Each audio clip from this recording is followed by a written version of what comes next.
Hello everyone, कैसे आप सब। आप सबका अपने चैनल में स्वागत है। आज मैं आपको शहीद भगत सिंह की जीवनी बताने जा रहा हूँ। तो बिना टाइम वेस्ट किए शुरू करते हैं। शहीद भगत सिंह भारत के एक महान स्वतंत्रता सेनानी एवं क्रांतिकारी थे। चंद्रशेखर आज़ाद व पार्टी के अन्य सदस्यों के साथ मिलकर इन्होंने भारत की स्वतंत्रता के लिए अभूतपूर्व साहस के साथ शक्तिशाली ब्रिटिश सरकार का मुकाबला किया। पहले लाहौर में बर्नी सैंडर्स की हत्या और उसके बाद दिल्ली की केंद्रीय संसद में बम विस्फोट करके ब्रिटिश साम्राज्य के विरुद्ध खुले विद्रोह को बुलंदी प्रदान की।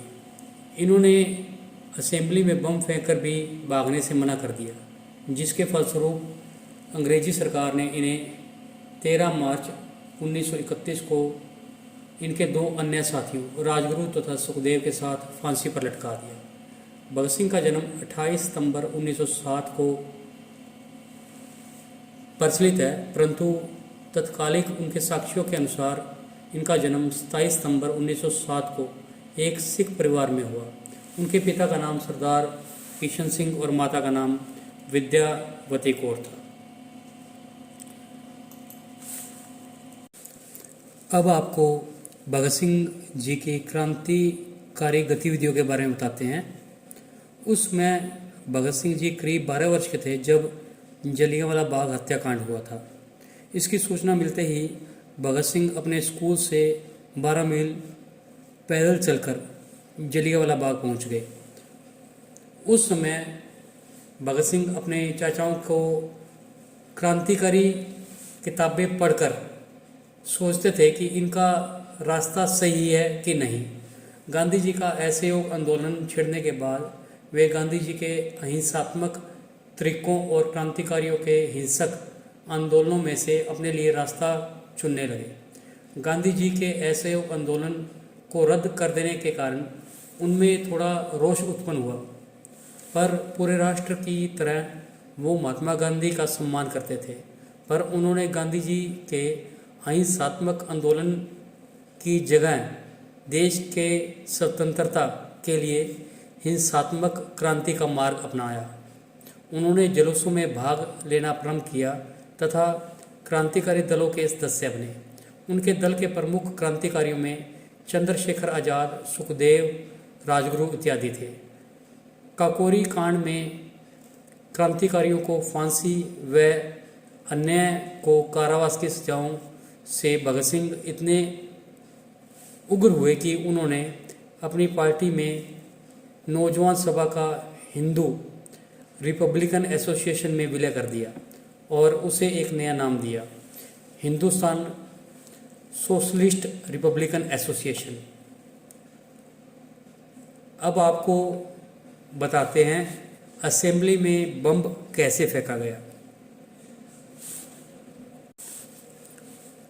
भगत सिंह यद्यपि रक्तपात के पक्षधर नहीं थे, परंतु वे वामपंथी विचारधारा को मानते थे तथा कार्ल मार्क्स के सिद्धांतों से उनका ताल्लुक था।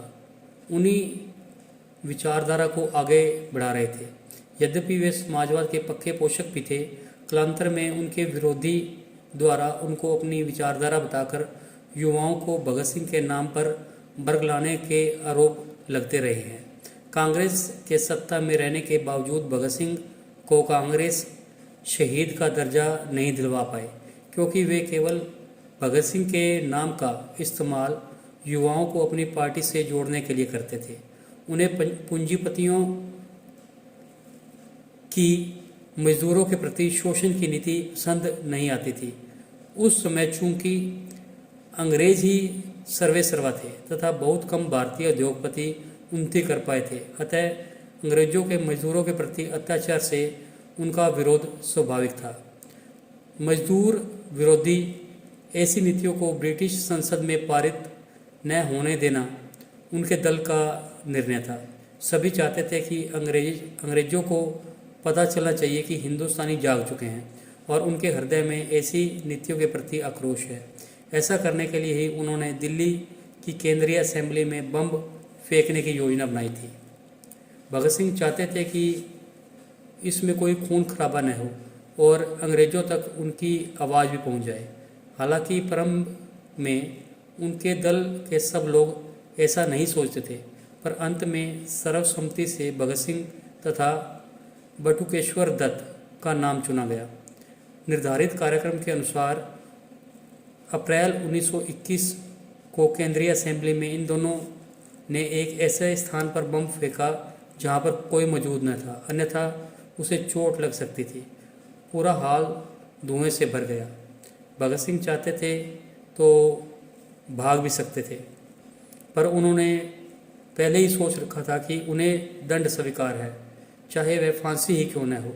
अतः उन्होंने भागने से मना कर दिया। उस समय वे दोनों खाकी कमीज तथा निक्कर पहनकर पहुँचे। बम फटने के बाद उन्होंने इंकलाब जिंदाबाद, साम्राज्यवाद मुर्दाबाद का नारा लगाया और अपने साथ लाए हुए पर्चे हवा में उछाल दिए। इसके कुछ ही देर बाद पुलिस आ गई और दोनों को गिरफ्तार कर लिया।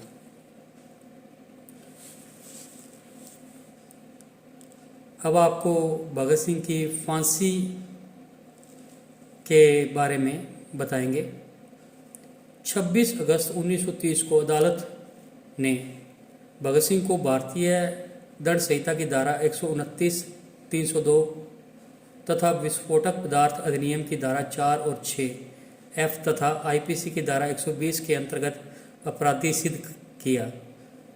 7 अक्टूबर 1930 को अदालत के द्वारा 68 पृष्ठों का निर्णय दिया, जिसमें भगत सिंह, सुखदेव तथा राजगुरु को फांसी की सज़ा सुनाई गई। फांसी की सज़ा सुनाए जाने के साथ ही लाहौर में धारा 144 लगा दी गई।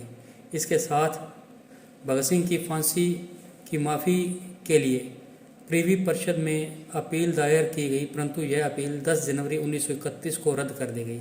इसके बाद तत्कालीन कांग्रेस अध्यक्ष पंडित मदन मोहन मालवीय ने वायसराय के सामने सजा माफ़ी के लिए 14 फरवरी 1931 को अपील दायर की कि वह अपने विशेषाधिकार का प्रयोग करते हुए मानवता के आधार पर फांसी की सज़ा माफ़ कर दे। भगत सिंह की फांसी की सज़ा माफ़ करवाने हेतु महात्मा गांधी ने 17 फरवरी 1931 को वायसराय से बात की। फिर 18 फरवरी 1931 को आम जनता की ओर से भी वायसराय के सामने विभिन्न तर्कों के साथ सज़ा माफ़ी के लिए अपील दायर की। यह सब कुछ भगत सिंह की इच्छा के खिलाफ हो रहा था, क्योंकि भगत सिंह नहीं चाहते थे कि उनकी सज़ा माफ़ हो जाए। 23 मार्च 1931 को शाम के करीब 7:33 पर भगत सिंह तथा इनके दो साथियों सुखदेव व राजगुरु को फांसी दे दी गई। फांसी पर जाने से पहले वे लेनिन की जीवनी पढ़ रहे थे और जब उनसे उनकी आखिरी इच्छा पूछी गई तो उन्होंने कहा कि लेनिन की जीवनी पढ़ रहे थे और उन्हें वह पूरी करने का समय दिया जाए। कहा जाता है कि जेल के अधिकारियों ने जब उन्हें यह सूचना दी कि फांसी का वक्त आ गया तो उन्होंने कहा था, ठहरिए, पहले एक क्रांतिकारी दूसरे से मिल तो ले। फिर 1 मिनट बाद किताब छत की ओर उछालकर बोले, ठीक है, अब चलो। फांसी पर जाते समय वे तीनों मस्ती से गा रहे थे, मेरा रंग दे बसंती चोला, मेरा रंग दे, मेरा रंग दे बसंती चोला, माए रंग दे बसंती चोला। तो आपको भगत सिंह की जीवनी कैसी लगी? अगर पसंद आई है तो वीडियो को लाइक कीजिए, शेयर कीजिए और चैनल को सब्सक्राइब कीजिए। बेल वाला बटन ज़रूर दबा दें ताकि हम ऐसी कोई और जीवनी डालें तो उसकी नोटिफिकेशन आपको मिल जाए। Thank you.